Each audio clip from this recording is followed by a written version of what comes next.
Jag heter Anna Söderström och jobbar på vårt högskolepedagogiska centrum Didaktikum på Linköpings universitet. I den här presentationen tänkte jag prata lite om breddad rekrytering och breddat deltagande inom svensk högre utbildning.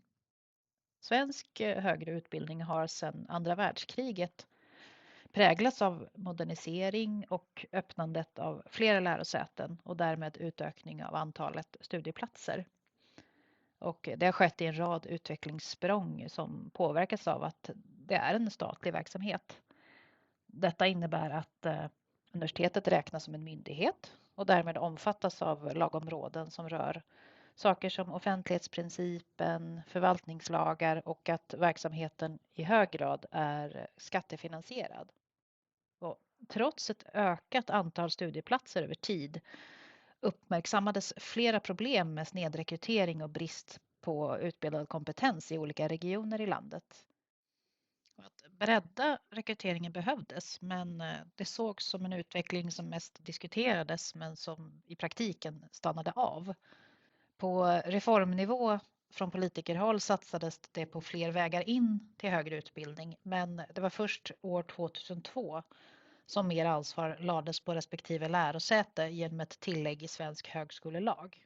Frågan drivs ju från politiskt håll, men även andra intresseorganisationer såsom Sveriges förenade studentkårer, SUHF och fackliga organisationer driver och bevakar frågan. Och de myndigheter som är inblandade är UKÄ och UHR, där UKÄ granskar utvecklingen genom ett antal tematiska rapporter som har kommit ut genom åren. Samhället i stort ställer i sin tur krav på utbildad arbetskraft inom specifika områden som går i linje med regionala förutsättningar, likaväl som nationella och på sikt även internationella. Hela utbildningssektorn påverkas av dessa krav och det innebär ju att även universitet och högskolesektor påverkas.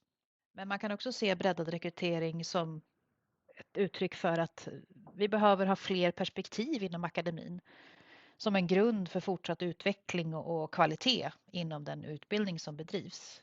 Studenterna behöver spegla samhället bättre sett till sammansättning och representation. Det är, om man sätter det i en svensk kontext, fråga om demokrati och rättvisa, talang och kompetensförsörjning till arbetsmarknaden och även en i viss mån landsbygdspolitik. Och sett till politiska reformer är det främst fråga om att skapa fler vägar in till högskolestudier. Och det som Sverige har betonat som viktigt när det gäller breddad rekrytering är socioekonomisk bakgrund, kön och utländsk bakgrund, geografiskt ursprung samt studenter med funktionsnedsättningar.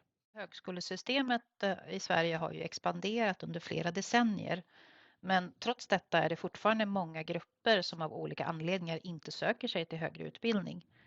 Arbetet med breddad rekrytering kan även vara en fråga om att motverka snedrekrytering. Det klassiska till exempel att med fler kvinnor inom mansdominerade utbildningar, men även det motsatta förhållandet, fler män till traditionellt kvinnliga utbildningar.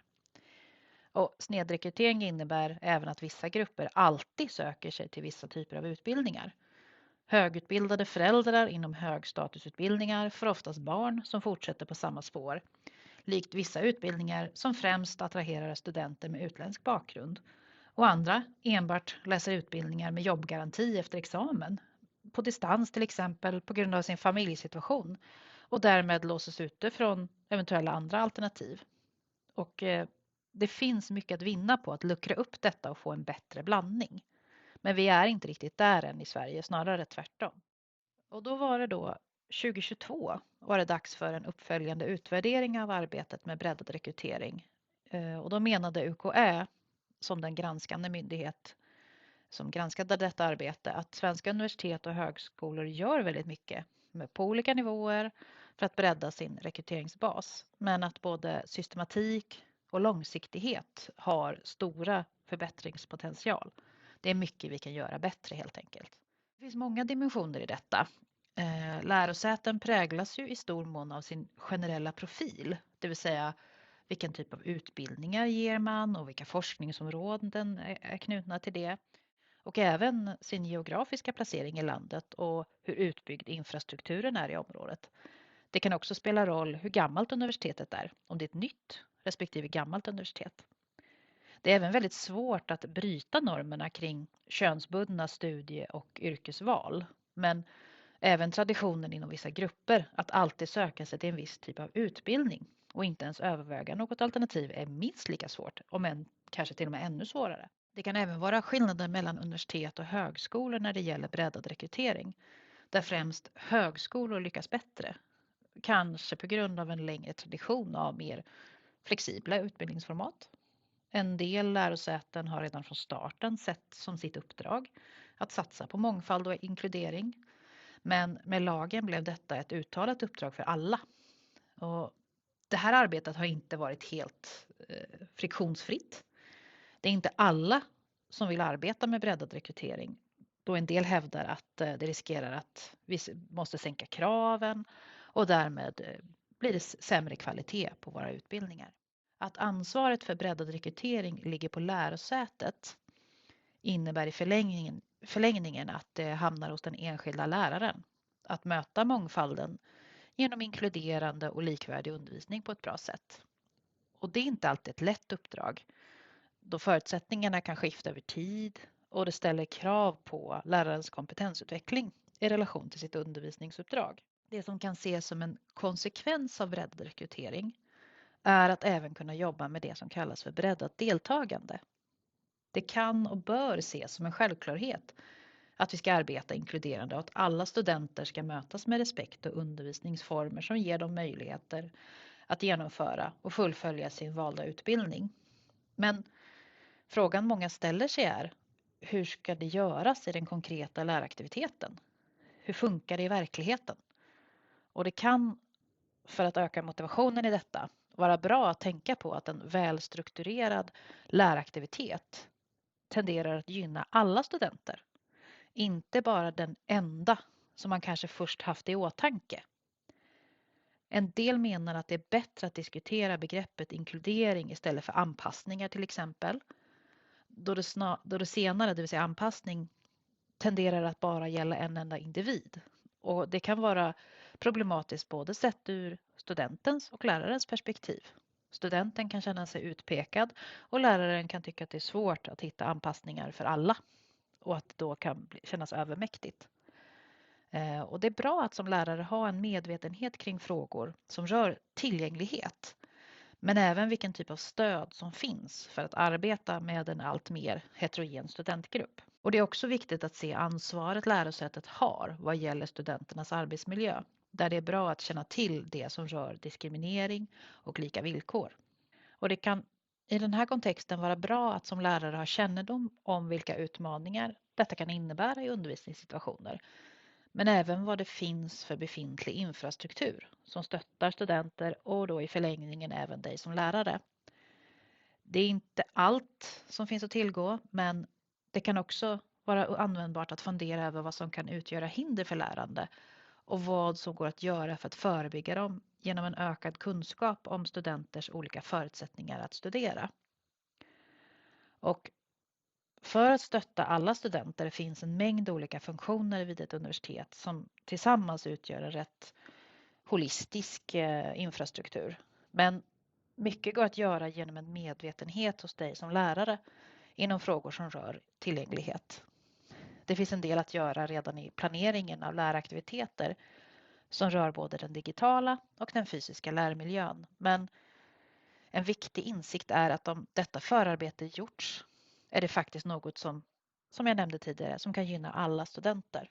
Men hur ser då dagens svenska lärosäten ut? Jo, det finns en infrastruktur för att stötta studenterna när det gäller campusbaserade universitet så är det ju allt från bostad, social gemenskap, IT-service, fysisk och psykisk hälsa, språkstöd och studievägledning.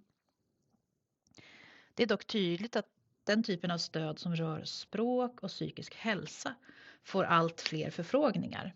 Men det är långt ifrån säkert att detta innebär ökade resurser till universitetet eller till just de stödjande enheterna på universitetet. Och då finns det en del man skulle kunna tänka på. Och hur det går att göra på ett bra sätt när det gäller undervisningen. så att det inte blir ännu en grej som ökar studenternas stress. Och som utgångspunkt för att fundera mer över detta kan det vara användbart att fundera över det som kallas för hinder för lärande. Barriers to learning pratar man om på engelska. Och ibland kan det vara fråga om en funktionsnedsättning av fysisk eller kognitiv karaktär. Men det kan även vara en fråga om dålig ekonomi, vilket gör det svårt att köpa dyr kurslitteratur. Eller bristande förkunskaper i det språk, i de vanor och normer som utgör den akademiska världen. Och en del funktionsnedsättningar ger studenten rätt till särskilt stöd. Men det är en tydlig gräns mellan svensk grundskola och universitet i den frågan. För att kravet på diagnos och därtill medföljande intyg är betydligt högre inom universitetet, medan det i skolan ges stöd även vid misstanke om särskilda behov. Ett intyg på universitetsnivå kan till exempel generera stöd i form av inspelning av föreläsning, där studenten då får spela in för eget bruk, tolkstöd eller anteckningsstöd med mera. Men jag nämnde det här med hinder för lärande, och det kan vara bra att veta att det finns 4 grundläggande principer för vad som kan vara bra att känna till om hinder för lärande. Ett hinder för lärande kan vara både permanent eller tillfälligt. Det kan också vara orsakat av någonting som är inifrån, det vill säga inifrån människan, eller saker som påverkar i ens omgivning. Och det kan dyka upp lite var som helst. Och det kan faktiskt vara så att vem som helst kan någon gång under sin studietid drabbas av någonting som hindrar en från att lära sig. Och den sista aspekten tänker jag är extra viktig i diskussionerna kring det livslånga lärandet. Vi får allt äldre studenter, vilket ökar frekvensen av personer som någon gång under sin studietid kan förväntas drabbas av funktionsnedsättningar. Primärt syn och hörsel, men även kognitiva. Och det blir allt viktigare att se över stöd som teleslinga i klassrum och också inte hamna i det här klassiska: okej, det finns en mikrofon men jag vågar inte använda den. Och sen ropar man ut till församlingen: ni hör väl mig, jag talar ju så högt. För oftast är det så att den som inte hör vågar då inte påtala detta, för att det känns lite jobbigt att vara den som är besvärlig. Men lite mer om det här med hinder för lärande. Jag pratade om inre barriärer. Det finns ju sociala, personliga, kognitiva barriärer där det kan vara både känslomässigt, fysiska besvär, psykiska, men också sånt som hänger ihop med motivation och fattigdom, att man inte har råd. Men också att man saknar grundläggande förkunskaper inom ett område. Och där i det ligger också det här med att man inte har tillräckligt bra språkkunskaper för att ta del av ett innehåll. Men när det gäller just de omgivande barriärerna som kanske är svårare för individen att göra någonting åt, så är det sånt som ligger i strukturer och system. Det kan vara att det är bristande resurser som gör att man får göra neddragningar som i långa loppet påverkar studenter som kanske inte riktigt kan möta den typen av nedskärningar. Men också svårtillgängliga lärmiljöer. En tröskel på fel ställe kan ju vara direkt utestängande för den som sitter i rullstol till exempel. Det jag skulle vilja skicka med er är ett antal frågor och funderingar kring det här. Fundera över hur kan man förebygga och ta sig förbi de här barriärerna, hindren. Och jag skulle nog vilja rekommendera att ni funderar på vilka barriärer har ni mött under er egen studietid eller i mötet med studenter.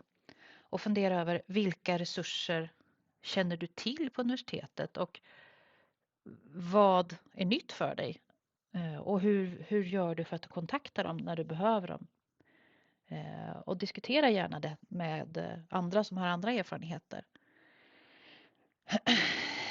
Fundera gärna över också vilka barriärer, vilka hinder har du kontroll över? Vilka kan du påverka och vilka är faktiskt sådana som ligger på en strukturell nivå? som är svårare att göra någonting åt. Fram till nu har jag ju nämnt en ganska tydlig fysisk lärmiljö som en del i arbetet med tillgänglighet, men det är också viktigt att se över hur din kurs representeras i det digitala rummet och hur du har kontakt med studenterna kring det kursmaterial som ska finnas med under kursen.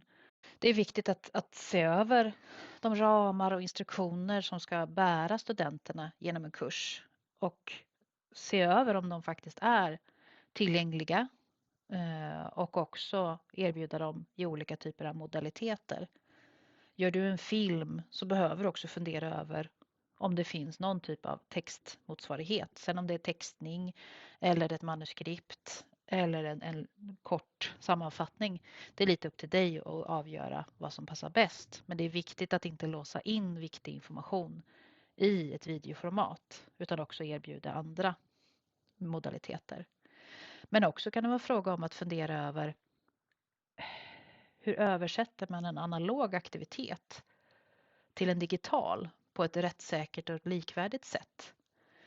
Hur kommer man ifrån att enbart imitera det som sker i klassrummet, på plats, ute i det digitala?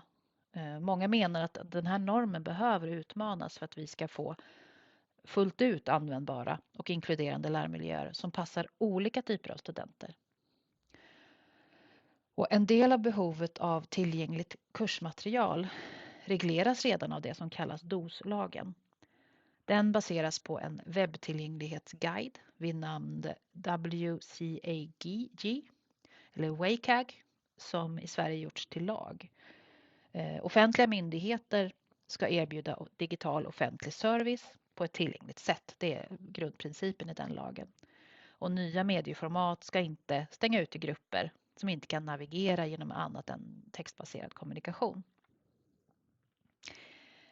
Och just undervisning kan det då vara fråga om video som innehåller betydelsebärande information och som inte finns tillgängligt på annat sätt än genom en video.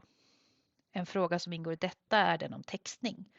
Men i rollen som lärare kommer du långt genom att fundera över 3 saker där text är det första.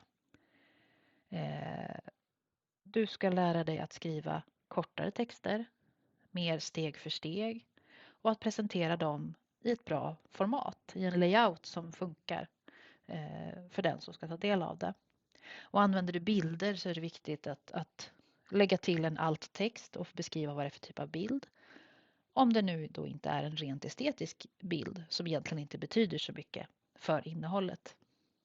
Och för den som är mer intresserad av detta så finns det utöver de grundläggande principerna olika sätt att utveckla sitt kursmaterial. Och där skulle jag rekommendera för den som är nyfiken att ta del av Principles of Multimedia in Learning av Richard E. Meyer som är en bra ingång för den som vill nå lite vidare fördjupning i det här. Det finns en risk att den här typen av lagar hämmar utvecklingen av kursmaterial som erbjuder studenten betydelsefull variation och möjlighet att välja själv om hen vill lyssna, läsa eller titta på innehållet som presenteras. Det hoppas jag ska kunna lösas på sikt, det här med textning till exempel, eftersom det finns så mycket positivt i att kunna erbjuda en bredd, både i det material vi som lärare producerar och även det studenter skapar i sitt eget lärande.